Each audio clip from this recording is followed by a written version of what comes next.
All right, guys, welcome back. Um, Today we're going to extend our discussion about metabolic pathways to a higher level of organization, right? So up to this point, we've been talking about the catabolism, primarily of carbohydrates through glycolysis and then through the TCA cycle. We spent some time talking about gluconeogenesis, the way in which um, uh, tissues can take non-carbohydrate sources of 3-carbon, 4-carbon backbones and convert them through oxaloacetate into glucose for tissues that absolutely have to run on glucose. And we've mostly dwelt with the specifics of the chemistry, the enzymes, the energetics of the process that's involved, and sort of like the sort of traditional sort of biochemical way of thinking about these pathways. And what we're going to do today is we're going to zoom out a little bit further. We're going to take sort of a higher level look at how these pathways are controlled and regulated. And at the very end of this lecture, how some really interesting emergent properties come out of these networks of coupled chemical reactions and their temporal behavior, right? Okay, so it's an important thing to, of course, remember, as we talked about right at the beginning of the course, that living systems, right, um, are fundamentally and must be open systems, right? In thermodynamic parlance, right? Okay. But we also pointed out, or I also pointed out, that living systems do not exist at equilibrium, right? Equilibrium, thermodynamic equilibrium for a living system is equivalent to death, right? Um, so fundamentally, living systems exist in sort of their behavior with the energy and the materials that allow them to exist as steady state systems. Right? Open systems are fundamentally and by design steady state, or they populate steady states. Right? Now we talked about this over some preceding lectures with respect to simple enzyme catalysis and Michaelis-Menten kinetics or steady state kinetics, right? This idea that the Michaelis complex concentration doesn't change, not by virtue of thermodynamic equilibrium, but by virtue of the balance of the rate at which the Michaelis complex is formed and the rate at which it decays at saturating substrate concentrations, right? So the idea here is that the same sort of general idea of a steady state, a balance of input and output rates, as distinct from thermodynamic balance, but a kinetic balance of input and output rates, defines the metabolic networks that constitute a living organism, right? And so, a way to think about that would be to say, I have some idealized network. Let's say, A goes to B, which goes to C, which goes to D, which goes to E, whatever, and maybe this branches off and goes to X. And then C also has some other branch point that goes to Y, which goes to Z, or I don't know, something like that, right? So the big idea here is that this metabolic network is designed to populate under a given set of conditions, a steady state, right? In other words, that the design of the enzymes and the chemistries involved in this process, if you think about the concentration of these different intermediates with respect to time, they may fluctuate, right? Somewhat, right? So let's say this is, I don't know, A, right? And then concentration of B, right? It does something like this, B, and then if the concentration of C and so on, right? That they may fluctuate, right? But there is some sort of expectation value for the variance in that concentration and its absolute set point under some metabolic state, right? And this is what I mean when I start talking about the idea that this network is designed to populate a steady state. The way in which these chemical transformations are taking place, the way these enzymes are coupled up, are designed in general for these concentrations to be set at particular values, right, with respect to time, even though they may change in some fluctuational sense. For a given metabolic state, they're designed to sort of maintain themselves, right? So the flow of the intermediates through these pathways um, fulfills this sort of steady state condition, right? Now, that's not to say that the concentrations or the steady state can't change. Often that's essential. The idea that to shift metabolic state, right? And this can happen quickly, it can happen a lot, it can happen slowly, where the concentration, say, of these intermediates needs to shift, right, to some new steady state. You know, concentration A needs to go up, maybe the concentration of B needs to go up, right? The concentration of C needs to go down, right, to establish some new important metabolic state, right? So the idea that living systems as systems that populate sort of steady states of chemical transformation in these coupled networks doesn't mean they can't change. Often they have to, and they do, and they can do it very quickly. And that's sort of the idea we want to try and start grappling with here today. Now, it's an interesting question to ask, why does it have to be that living systems tend to design these metabolic networks or have these, or evolution has designed them to be steady states? And there's a probably a number of answers to that, but there's one interesting one. There's a theorem of non-equilibrium thermodynamics that states that the steady state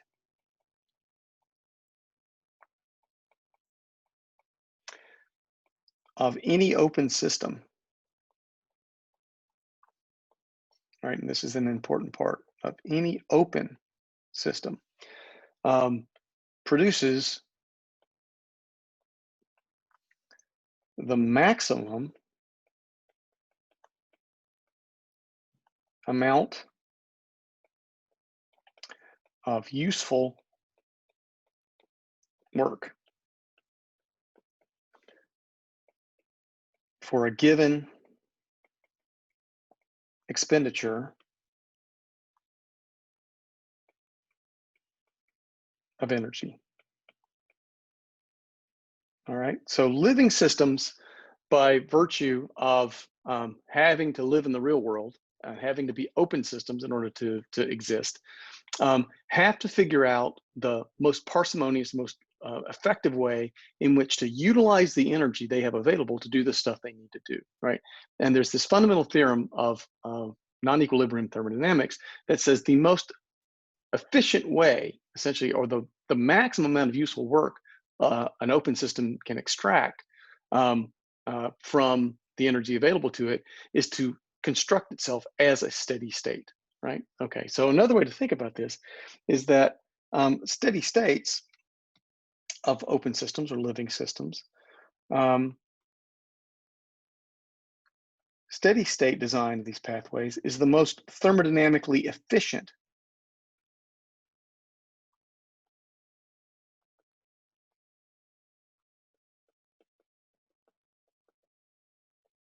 way to put these metabolic networks together. Okay. All right, so there, sort of a related idea to this, or something that kind of falls out of this also is that these metabolic networks tend to be quite robust, right? That slight perturbations in the concentrations tend to be compensated for in appropriate ways across these networks, so that they're inherently self-correcting, right? So they're robust, and sort of like the way I've illustrated this here is these fluctuations tend to sort of regress back to some steady state set point mean, and the network is inherently constructed in a way that tends to be the case, right? So they tend to be robust. But even though they're sort of self-correcting and robust to sort of fluctuational changes like that in general, they still have to be able to change, right? You still have to be able to go from a condition where you want to run glycolytically, now you need to run gluconeogenically, right? So there has to be a way to shift that metabolic state when necessary. Is just one example, right?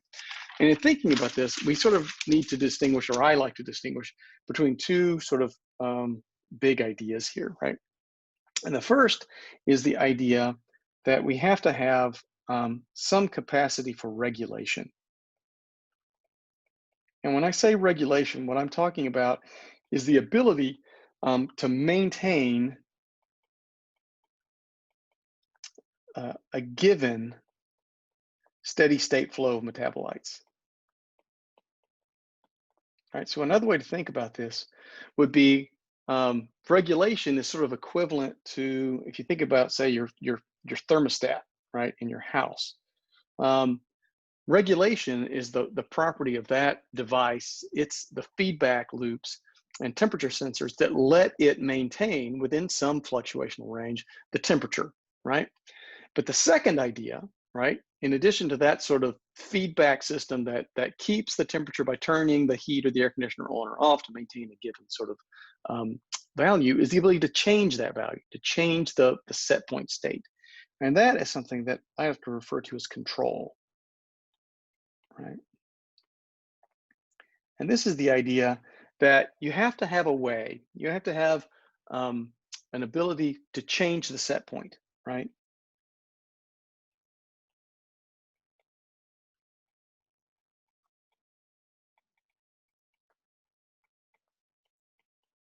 Of that steady state flow, right? And in the case of metabolic networks, what this comes down to in both of these is essentially, it's a combination of both network design, which we're not going to have much time to talk to. I'll touch on it a little bit at the end. But one of the big ideas here in getting these things to work in metabolic networks is key regulatory and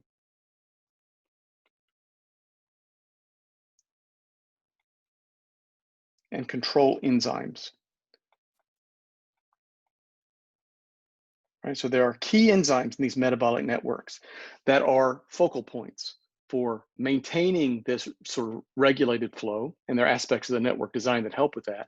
And then also, they also tend to be the focal point when you need to shift metabolic state, when you need to change the set point, right? Okay, so again, the analogy here with a thermostat is that regulation is that feedback that keeps the concentration within some range. Control is your ability to go over and change the temperature, right, to some new set point, right? That's sort of the distinction. But thinking about metabolic networks, we need sort of some additional ideas. That analogy is kind of get you started, but it's not quite enough, because in thinking about you know, a metabolic network like this, we got some other stuff going on, right? We have both the idea that the amount of these intermediates, right, is important, right? So the concentration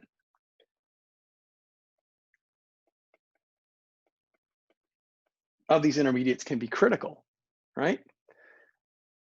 Okay, and so we've got to do, so we got to have some way to maintain that concentration at its set point, right, and within some range, right? The other idea that the thermostat analogy doesn't quite get across is this idea, right, of flow rate, right? Also formerly known as flux, right? Which is essentially the amount, right, of, say, metabolite coming from A that flows down this pathway per unit time, right? It's sort of, there's a direct analogy that I'm going to build to sort of get some of these ideas across, having to do with the flow of water, right? But those are sort of the two ideas that we have to wrap into this concept of metabolic steady state network control, metabolite concentration, and flux or flow rate, right? And again, to make this a little less abstract, I'm going to use an analogy of a dam, right? Sort of get you guys hopefully to see how this sort of works. So imagine we've got a dam, right, of some kind, and you know, we've got some water built up here behind our dam because it wouldn't be much use otherwise, right? Let's do that a little bit better, right? And out of this dam, we have a pipe, of course, out of which the water can flow. And one of the main things this dam is designed for is producing electricity, right? So let's say at this dam, because we've dammed up this water, we've got, you know, a great old big turbine here of some kind, immersed in this hydroelectric plant, right? Whose goal in life is to spin right? And mechanically generate, by flipping magnets around in some gigantic coil, electricity, right? That's something we got to do, right? So now these ideas of sort of flow rate and levels become a little bit easier to illustrate. So imagine one of the things that matters here in terms of getting this sort of dam to work, right? We got water coming down this channel. What happens if the water level, oops, stupid. What happens if the water level here is too low, right? What if the low water level is below the level of the turbine, right? Well, if the water level is too low, it's not going to spin, right? Nothing's going to happen. You're never going to be able to get the turbine to run, so you're not going to make any electricity. Okay, that would be bad, right? So the level there matters. But what if it's too high? What if the water level, because of the way it's been set, man, the water level goes too high, right? It goes up here, right? Oh, the water spills out. Oh no, this is bad. We flooded the power plant. Boom, right? Power plant is gone, right? So the level of water in that channel, in my little toy model here, is really, really important to getting this to work, right? The whole idea is that the level of water in this channel has to be just right so that it reaches the turbine, not too much, not too little, right? And so the water level here, in my analogy, is sort of equivalent, or is directly equivalent to the metabolite, right? Be the same thing as the metabolite concentration, right? Okay, but that's not the only thing that matters, right? In addition to the water level, we've got to also consider how fast the water is coming down this channel. Because even if the water level is set at exactly the right level, if it's coming through the channel, the amount of water that sort of passes effectively some area defined by the contact point of the turbine paddle with the water level, if it's coming through there too slow, even if the water level's set right, nothing's going to happen, or very little is going to happen, right? It's just kind of barely going to move, not going to make much electricity. By the same time, same token, if the flow rate is set too high, even if the water level is right, you're going to exceed the tolerance of that turbine. You're going to blow the thing off, and boom, you're going to blow up the power plant again, right? That's all bad, right? So the flow rate is again, or the connection between, sort of, in my analogy of this water flow rate, this is related, and it's mathematically directly related to this idea of metabolite flux, right? How much of the material passes a given node, in this case, a metabolic network, a given enzyme per unit time, right? And that is a critically important parameter in setting the behavior of these networks, right? And then, of course, you also have to keep in mind, right, that usually in a system like this, and certainly in a metabolic network, it's not just the power plant, right? You've got, the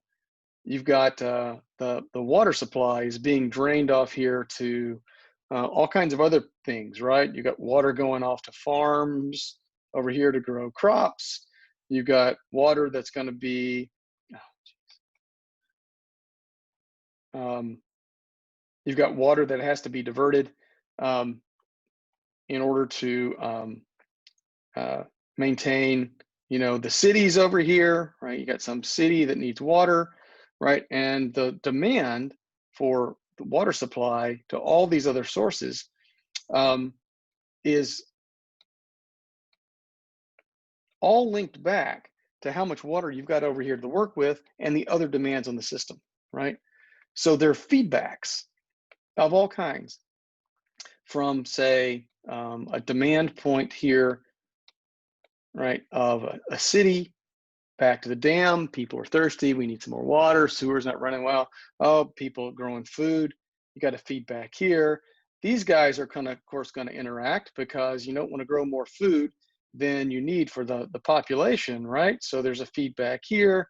And then all of this is coupled up in a way that make these sort of regulatory loops, absolutely essential, right?